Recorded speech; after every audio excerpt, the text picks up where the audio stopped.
इस सरकार में कोई अपने बेटे, कोई अपना दामाद, कोई अपने पति, तो कोई रिश्तेदार को रेवड़ी और मलाई बांट रहा है। आप खुद इतना बड़ा बड़ा डिपार्टमेंट रखे, किसी मुसलमान को भी उसमें तो 2-4 डिपार्टमेंट दे देते। तेज प्रताप यादव को दे दिए हेल्थ। तेज प्रताप यादव का क्या क्वालिफिकेशन है?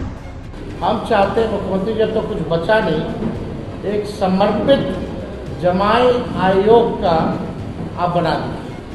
जमाई आयोग बना दीजिए। तो काहे नहीं आपने मामा आयोग बना दिया? काहे नहीं आपने साला आयोग बना दिया? यही क्राइटेरिया है। जब सायन पहले किशोर कुणाल का बेटा है कि पहले अशोक चौधरी का दामाद है? सुप्रीम कोर्ट में कार्यकारी अध्यक्ष की 2 पुत्री हैं।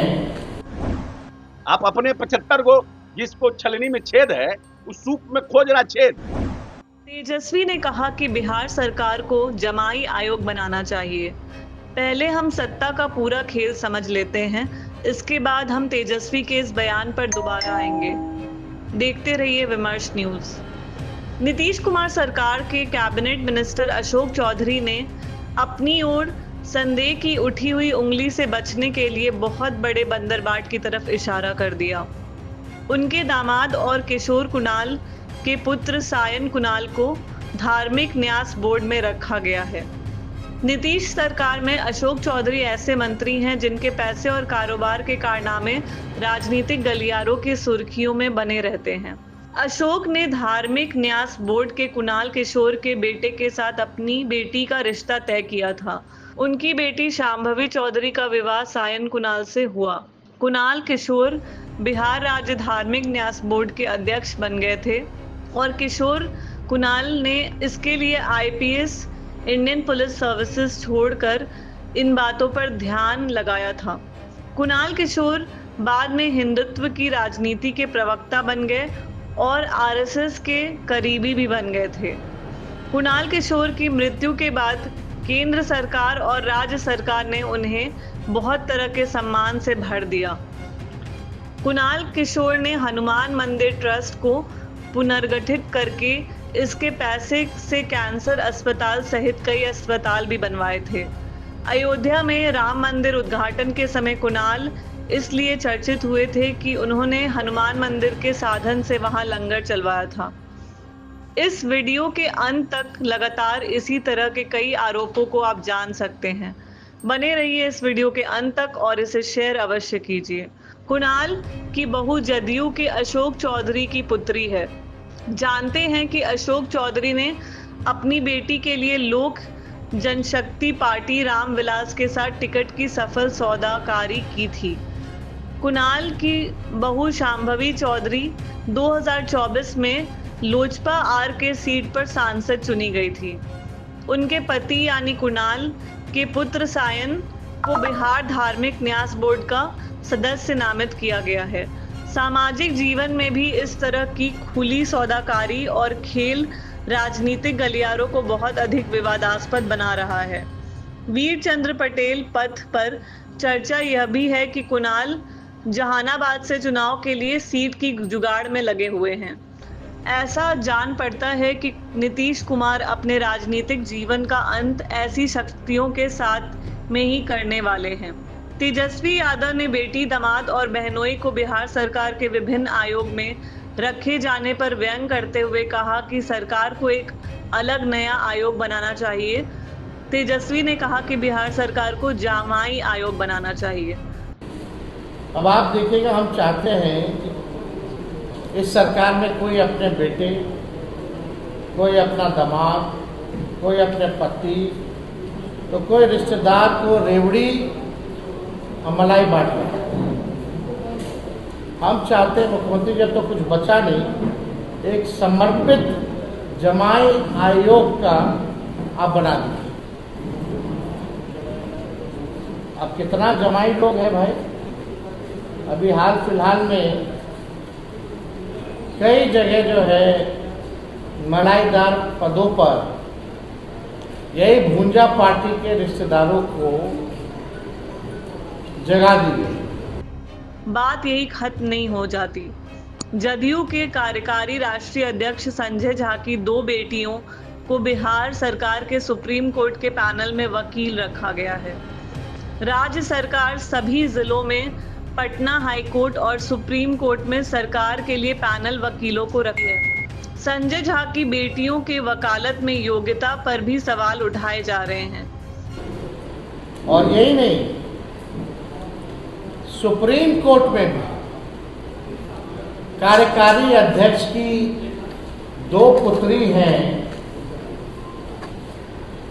उनको भी जो है बिहार सरकार की तरफ से ग्रुप ए पैनल काउंसिल जो है बनाया गया।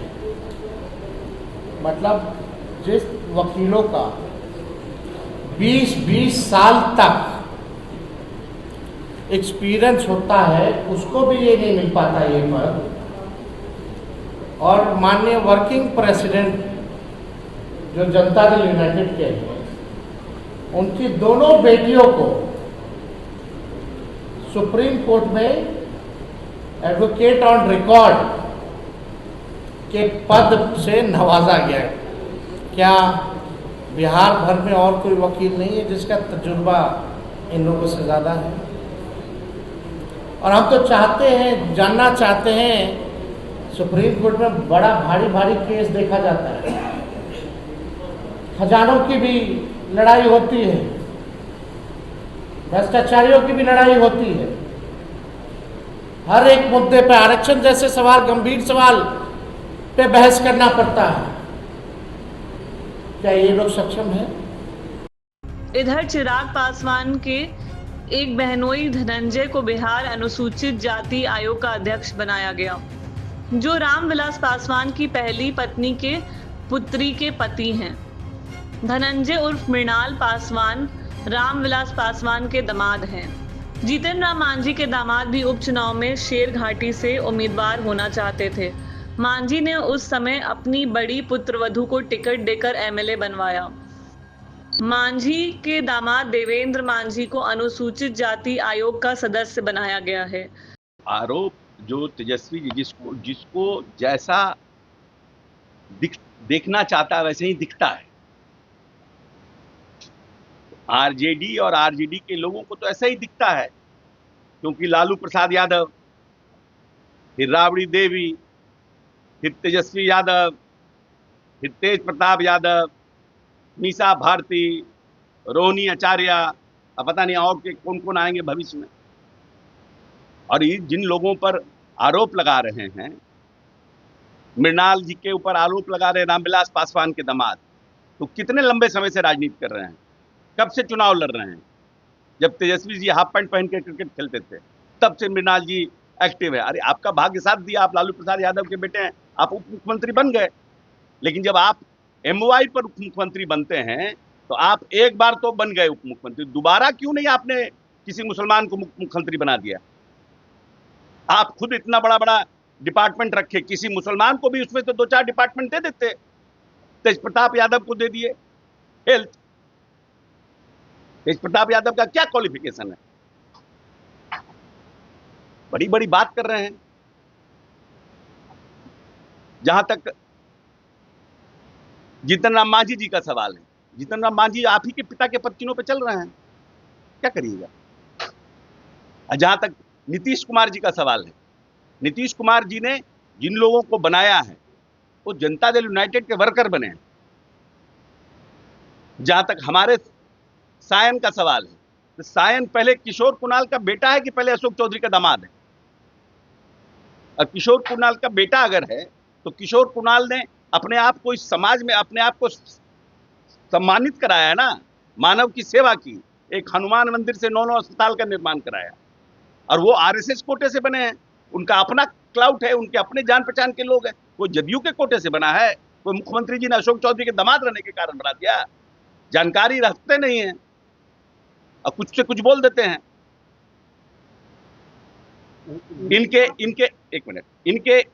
इनके लालू यादव जी के दामाद राज्य में 2 आदमी थे, साधु यादव, सुभाष यादव। क्या किए? भूल गया बिहार का जनता। ऐसे बैठ करके जमाई आयोग बना दीजिए। तो काहे नहीं आपने मामा आयोग बना दिया, काहे नहीं आपने साला आयोग बना दिया? यही क्राइटेरिया है। जब नीतीश कुमार के ऊपर आरोप लगाने से पहले बिहार के डेवलपमेंट पर आइए कि किस तरह का बिहार आप नीतीश कुमार को सौंपे थे। 2.3% का विकास दर था और आपको मिला था 4% के लगभग विकास दर, कांग्रेस जब छोड़ी थी नीतीश लालू जी के लिए। और नीतीश जी ने 2.3 से 10.4% के आसपास का बिहार का विकास दर बनाया है। पूरे हिंदुस्तान में सबसे तेज गति से आगे बढ़ रहा है। तो उल्टा पुल्टा बात। 40% से भी गरीबी रेखा से नीचे लोग, आज 16% लोग गरीबी रेखा से नीचे हैं। अनुसूचित जाति का आपने आरक्षण नहीं दिया पंचायती व्यवस्था में। नीतीश कुमार ने आरक्षण की व्यवस्था की एकल पद पर। जो लोग मुखिया के दरवाजे जाने से डरते थे, उन लोगों को नीतीश कुमार ने मुखिया बनाने का काम किया। 120 पूरे हिंदुस्तान में इतनी महिलाओं का इंक्लूजन कहीं नहीं हुआ है जितना नीतीश कुमार ने बिहार में कराया है। ये प्लानिंग कमीशन का डाटा है। 1% लोग नल का जल पीते थे बिहार में, आज 85% लोग नल का जल पी रहे हैं। 22% सिर्फ इलेक्ट्रिसिटी के लोग के गांव में इलेक्ट्रिसिटी था और आज 100% इलेक्ट्रिफिकेशन हो गया गांव में। बहस कीजिए इस पर ना, हम तैयार हैं बहस करने के लिए।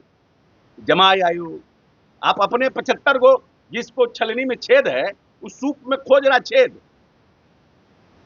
अब बोलते हैं कि उनकी पत्नी बन गई, तो पत्नी बन गई डबल एमए है, डॉक्टर हैं, पीएचडी की हुई हैं, इग्नू में काम करी हुई हैं, 2 कॉर्पोरेट में काम की हुई हैं। तो ऐसे घर से उठाकर बना दिया गया है क्या? देखते रहिए विमर्श न्यूज। चैनल को विभिन्न तरीके से अपनी सलाह दीजिए। चैनल को सब्सक्राइब करने और करवाने का कष्ट कीजिए। धन्यवाद।